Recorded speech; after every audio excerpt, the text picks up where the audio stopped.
Halo, jumpa lagi. Selamat pagi. Assalamualaikum viewers dimanapun berada. Pagi-pagi ya, sesuai dengan janji dalam konten tentang Tugba Kiara kemarin ya. Dalam konten kali ini ya, ingin menerawang lebih jauh sosok Tugba ini ya. Dalam pengertian ya, sosok Tugba ini dari sisi Tugbanya sendiri ya. Kalau kemarin itu kan dalam konten pertama bahwa dari sisi Vicky Naki.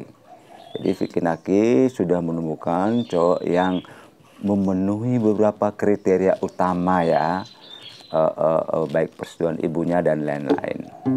Sekarang dari sosok Tugba Kiara ini ya. Jujur saja ya, Suhu agak kesulitan ya mencari weton atau tanggal lahirnya si Tugba ini ya. Jadi Suhu mencoba menerawang ini dari sisi wajah ya, dari sisi aura tubuhnya, kemudian menerawang dari sisi alam ya. Suhu mencoba menelusuri alam Turki ini ya, mencoba ya secara batin kemudian mencari-cari sosok Tugba ini. Termasuk ya, ini penting ya. Jadi termasuk bahwa apakah Tugba ini dan keluarganya ya, situasi keluarganya. Karena ini penting ya. Jadi setelah Suhu menerawang sedikit kemarin itu, jadi kalau dari sisi Vicky penting sekali juga persetujuan keluarga. Ternyata dari sisi Tugbanya jauh lebih ekstrem lagi ya. Tapi Suhu awali ya nanti ya, sebelum Suhu menerawang tentang sosok Tugba yang lebih ekstrem dari situasi keluarga Vicky Naki. Suhu ingin sedikit memberi hiburan buat Vicky Naki ya, yang lagi stres sekarang di Turki. Apapun yang terjadi Bang Vicky, is everything gonna be okay? Yeah. Jadi Bang Vicky, apapun yang terjadi semuanya baik-baik saja. Ya, Suhu singgung sedikit ya. Suhu buat konten ini hari Rabu ya, hari Rabu ini, Rabu tanggal berapa sekarang? Tanggal 3 ya. Kan janjinya Vicky ingin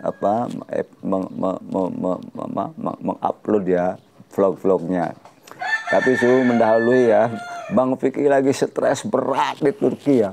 Bahkan tadi pagi Suhu sempat dorong sedikit ya, Bang Vicky lagi sakit ya. Sehat ya. Makanya Suhu kita doakan semua ya, semoga Bang Vicky cepat sehat dan pulih kembali. Dan lagu tadi memberi isyarat bahwa apapun yang terjadi Bang, is everything gonna be alright. Jadi Suhu lanjutkan ya, menerawang dari sisi Tugba Kiara ini. Apakah Tugba ada perasaan dengan Bang Vicky? Apakah ada kemungkinan mereka berjodoh dari sisi Tugbanya? Ataukah apakah Tugba ini memang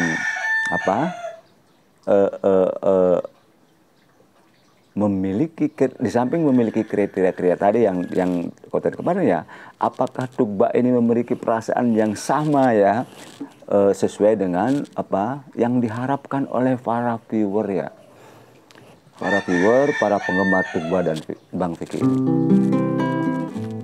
Suhu awali begini dulu ya. Jujur ya, Suhu sempat melihat konten zoomnya Ari Agassi, di mana saat itu pertama Bang Vicky bertemu dengan Tugba. Jadi Suhu ingat betul ya, ini kontennya sudah lama ya, mungkin sebulan ya, tapi Suhu sempat menonton sepintas ya. Di sana nampak memang Bang Vicky sama sekali bukan tidak respect ya, tidak menganggap atau tidak mencoba menunjukkan tidak tertarik ya, jujur saja. Jadi respon Bang Vicky ketika berkomunikasi melalui Zoom itu biasa-biasa saja. Bahkan ya say hello biasa, kemudian nanyakan apa kabar dan sebagainya ya. Cuman dari sisi Tugba memang ya dari konten tersebut terlihat bahwa Tugba ini sangat mengagumi ya Bang Vicky. Sangat mengagumi, bahkan sempat ingat juga tuh konten yang lama itu loh. Tugba ini katanya wajahnya memerah ya, kemudian tangannya bergetar ya. Kondisi itu menunjukkan bahwa Tugba ini surprise ya, artinya mendapat kejutan bisa berkomunikasi dengan Bang Vicky. Dia senang sekali, kemudian ada rasa bangga, ada rasa terharu. Yang pasti Tugba memang sangat tertarik ya. Suba sangat tertarik dengan sosok Bang Vicky ini. Artinya bahwa Tugba memang, kalau mau jujur ya, jika suatu saat menjadi pacar Bang Vicky, betapa bangganya aku. Memang begitu ya. Nah, memang dari itu juga ya, dari Zoom itu juga terlihat bahwa Tugba ini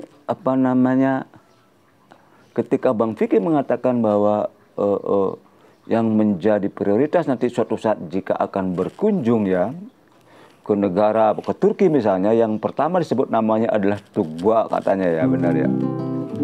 Baik, kita lanjutkan ya. Jadi dari sisi Tugba ini agak spesifik ya. Suhu kan sempat kemarin menerangkan bahwa tidak ada yang mudah dalam masalah percintaan antara Tugba dan Vicky ini.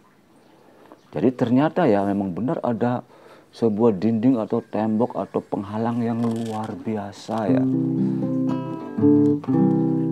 Jadi setelah terawang kemarin ya meraba-raba, ternyata harus diakui memang keluarga Tugba ini bukan keluarga sembarangan ya. Jadi termasuk keluarga yang cukup terkenal ya, atau cukup elit ya di Turki ini. Jadi termasuk keluarga yang berada.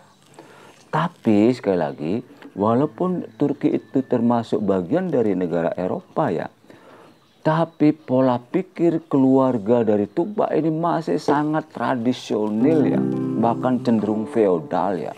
Dalam arti begini, langsung meraba-raba ya. Nampaknya keluarga Tugba ini cenderung ke arah tipe-tipe keluarga yang Arab ya. Dalam pengertian dia keluarga yang mohon maaf ya, ini hasil pendarawan suhu ya, bahwa sosok orang tua itu sangat menentukan ya. Sosok orang tua itu sangat menentukan jodoh anak-anaknya. Bahkan ya lebih ekstrem lagi ya, yang akan menentukan siapa nanti jodoh Tugba itu adalah orang tuanya, terutama ayahnya. Jadi sekali lagi, Tugba itu juga terikat tradisi yang sedikit kolot ya, dalam pengertian bahwa Tugba itu tidak sebebas yang kita pikirkan di Eropa. Walaupun dia sudah 19 tahun ya, Tugba itu masih dikawal, dalam pengertian masih kemana-mana harus seizin orang tua. Harus dan dikontrol ketat oleh orang tuanya. Jadi suhu agak ini juga ya, agak sedih juga ya, menyaksikan atau melihat fenomena ini ya, di mana tujuan Bang Vicky ke Turki adalah ingin bertemu Tugba, tapi tidak sesuai dengan ekspektasi ya, harapan dari Bang Vicky. Jadi Tugba juga, mohon maaf ya, untuk bertemu Bang Vicky dia harus secara diam-diam ya, harus secara sembunyi-sembunyi, tanpa sepengetahuan orang tuanya. Karena ketika orang tuanya tahu, apalagi ini ada orang asing ya, tamu dari luar negeri, tamu dari mana, biar dari Indonesia, dari Arab, dari manapun juga, orang tua Tugba atau ayahnya tidak akan mengizinkan. Kasihan ya, sayang ya, mudah-mudahan penerawangan suhu salah ya. Tapi sekali lagi, inilah fakta yang terjadi. bahwa sosok Tuba adalah lahir dari keluarga elit, keluarga berada, dan mungkin kalau kita bandingkan dengan di Bali ya, termasuk keluarga berkasta dia. Jadi kalau orang berkasta itu, kalau di luar kastanya dia, kalau di Bali itu ada 4 tingkatan ya, yang masih sering terjadi ya. Ketika akan bertemu jodoh dengan kasta yang lebih rendah, orang tuanya akan mati-matian melarang. Siapapun dia, sekaya apapun. Jadi orang tua ingin agar Tuba ini berjodoh atau suatu saat menikah dengan orang yang kastanya atau marganya sama ya, mungkin demikian ya. Kasihan ya. Sehingga perjalanan Vicky Naki ke Turki ini, Su anggap ini gagal total ya. Bahkan membuat Vicky Naki stres berat ya. Apalagi kemudian dalam vlog tadi sempat juga Su lihat ya, ada kiriman dari teman ya, bahwa Bang Vicky kebanyakan katanya warga Turki itu kurang bisa berbahasa Inggris ya. Jadi kemarin Su sempat menerawang ya, sarankan ya sebaiknya segera ke Spanyol atau ke Jerman. Apalagi Bang Vicky ini pintar bahasa Jerman atau bahasa Spanyol ya, bahasa Inggris. Di negara Eropa itu kan orang rata-rata bisa berbahasa Inggris lah. Maka sangat disayangkan ya, kenapa Bang Vicky ini ketika misalnya sehari 2 hari di Turki tidak menemukan suasana yang nyaman, cari tempat lain. Makanya inilah pentingnya peran manajer ya. Tapi sudahlah ya, kita lihat apa perkembangan terakhir nanti vlognya Bang Vicky bagaimana. Tapi menurut pantauan Su, Bang Vicky stres berat di Turki. Bahkan hari ini dia sakit. Kita hibur dulu Bang Vicky ya. Apapun yang terjadi, is everything gonna be okay, yeah. Baik viewer dimanapun berada, jadi secara umum Su katakan bahwa Tuba ini dari keluarga elit berada dan keluarga feodal yang berkasta ya, sehingga tidak mudah, sangat tidak mudah untuk bisa mengungkapkan, ekspresikan dirinya sendiri. Sedikit begitu ya, sayang ya. Makanya setelah Su terawang ya, ternyata untuk bertemu Bang Vicky itu harus mendapat izin dari orang tuanya. Dan Su akan bahas lebih jauh nanti ya dalam konten berikut ya, bagaimana keadaan Bang Vicky sekarang dalam seminggu ini ya di Turki. Oke, sementara begitu dulu ya. Yang pasti tembok penghalang hubungan Bang Vicky dengan Tuba ini akan tidak mudah. Sesuai yang kita harapkan bersama ya, bahwa Bang Vicky ke sana akan happy-happy, ketemu dengan si Tuba, dengan Asra, dengan siapa lagi, ada 4 teman Turkinya itu. Tidak semudah itu ya. Yang Su sayangkan adalah seharusnya inilah peran manajer ya, peran pendamping Bang Vicky ya. Dengan situasi seperti itu, kita harus cepat mempunyai plan B, plan C, plan D ya. Sayang ya, dalam seminggu ini kita semua menunggu konten Bang Vicky, ternyata Senin, Selasa, Rabu kita tunggu nggak ada ya. Bahkan katanya tanggal 3 hari ini apa besok ya baru bisa. Ini kan sayang ya, dalam seminggu ini tidak memanfaatkan waktu yang ada untuk ya menghibur ya masyarakat Indonesia yang senang atau favorit dengan Bang Vicky. Oke, viewer, nanti Su lanjutkan ya. Hari ini juga akan Su buat konten part ketiganya ya. Jangan lupa subscribe ya bagi penonton Su yang baru. Sekali lagi, sampai jumpa. Mohon maaf kalau ada salah kata ya. Salam.